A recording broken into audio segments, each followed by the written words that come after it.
Hello everyone, welcome to সঙ্গীর সাথী পাঠশালা। আজকে আমরা Netaji Subhash open university PG বা এমএ কোর্সের সেকেন্ড ইয়ারের ফাইনাল এক্সাম সাজেশন 2024-25 নিয়ে আলোচনা করবো। এখানে আমরা হিস্ট্রি সাজেশন পেপার 8B নিয়ে আলোচনা করতে চলেছি।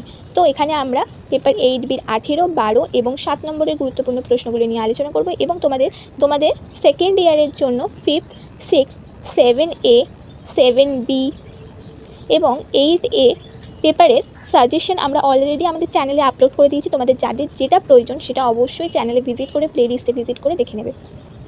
তো এখন আমরা ক্লাস শুরু করব। প্রথমে আমরা 18 নম্বরের প্রশ্নের সাজেশনগুলি দেখে নেব। প্রথম প্রশ্ন, আদি মধ্যযুগ থেকে বাংলার রাজনৈতিক অবস্থা সম্পর্কে বিশ্লেষণ করো।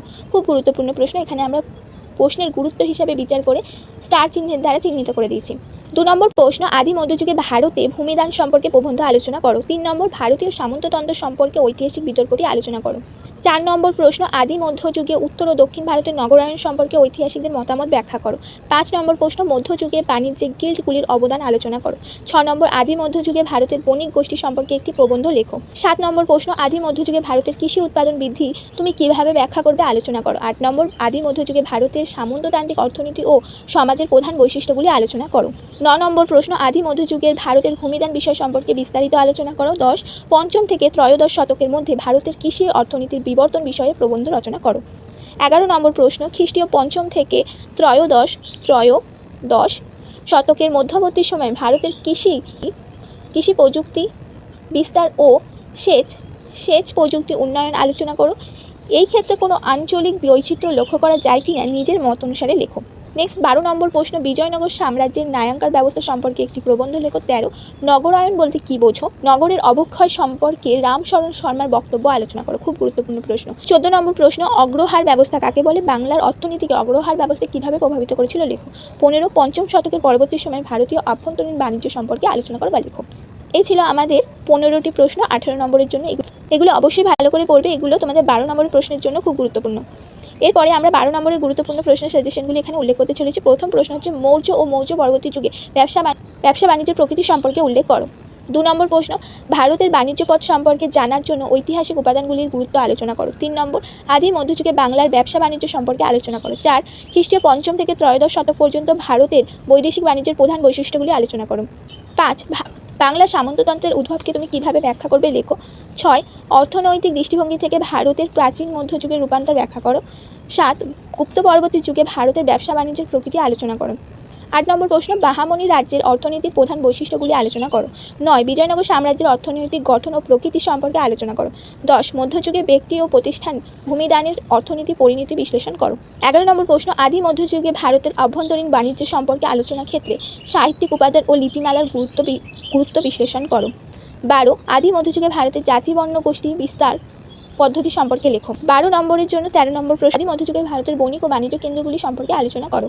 14 নম্বর প্রশ্ন, আদি মধ্যযুগে বাংলার ব্যবসা ও মুদ্রা ব্যবস্থা সম্পর্কে আলোচনা করো। 15, আদি মধ্যযুগে বাংলার অর্থনৈতিক অবস্থা সম্পর্কে যা জানো লেখো। 16, ভারতীয় সামন্ততন্ত্র ও ইউরোপীয় সামন্ততন্ত্রের মধ্যে একটি তুলনামূলক আলোচনা করো। 17 নম্বর প্রশ্ন, বাংলার অর্থনীতির ওপর অগ্রহার ব্যবস্থার প্রভাব ব্যাখ্যা করো। 18, ভারতের সুলতানি যুগে ইকতা ব্যবস্থা বিবর্তনের অনুসন্ধান করো। 19, ভারতীয় সামন্ততন্ত্র সম্পর্কে DN ঝায়ের মতামত আলোচনা করো। 20 নম্বর প্রশ্ন, আদি মধ্যযুগে ভারতের অর্থনীতিতে নগরের ভূমিকা উল্লেখ করো। 21 নম্বর প্রশ্ন, ভারতের ইতিহাসে আদি মধ্যযুগকে তুমি কিভাবে ব্যাখ্যা করবে। 22, ভারতের ইতিহাসে প্রাচীন থেকে মধ্যযুগের উত্তরণের বিষয়টি ব্যাখ্যা করো। এই ছিল 22টি প্রশ্ন তোমাদের 12 নম্বরের জন্য গুরুত্বপূর্ণ প্রশ্ন, এগুলো তোমাদের 7 নম্বরের জন্য খুব গুরুত্বপূর্ণ হতে পারে। এরপর আমরা তোমাদের 7 নম্বরের জন্য গুরুত্বপূর্ণ ইম্পর্টেন্ট সাজেশনগুলি দিয়ে দেবো। 8B পেপার হচ্ছে 8B। প্রথম প্রশ্ন হচ্ছে, ভারতীয় সামন্ততন্ত্র সম্পর্কে ইরফান হাবিবের বক্তব্য আলোচনা করো।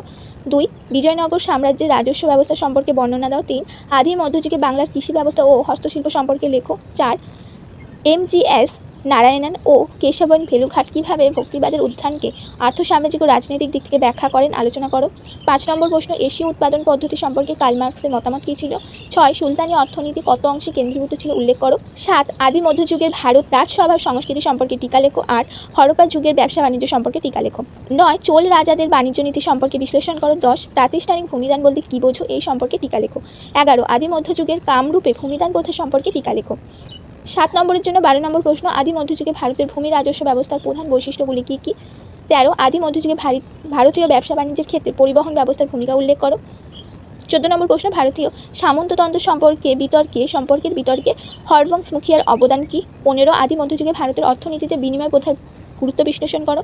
16 বিজয়নগর সাম্রাজ্যের কর ব্যবস্থা সম্পর্কে যা জানো লেখো। 17 নম্বর প্রশ্ন, বেগার শ্রম ও আদি মধ্যযুগের ভারতীয় অর্থনীতি সম্পর্কে আলোচনা করো।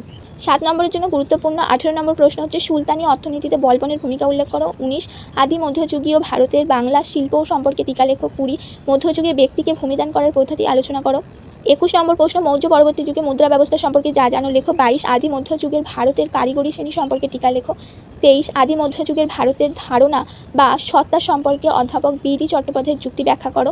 24 দিল্লির সুলতানি অর্থনীতির উপর আলাউদ্দিন খলজির অর্থনৈতিক পরীক্ষা নিরীক্ষা ব্যাখ্যা করো। 25 এবং আজকের শেষ প্রশ্ন, আদি মধ্যযুগে উত্তর ভারতের নগরায়ণ সম্পর্কে ঐতিহাসিক ব্রজদুলাল চট্টোপাধ্যায়ের মতামত আলোচনা করো।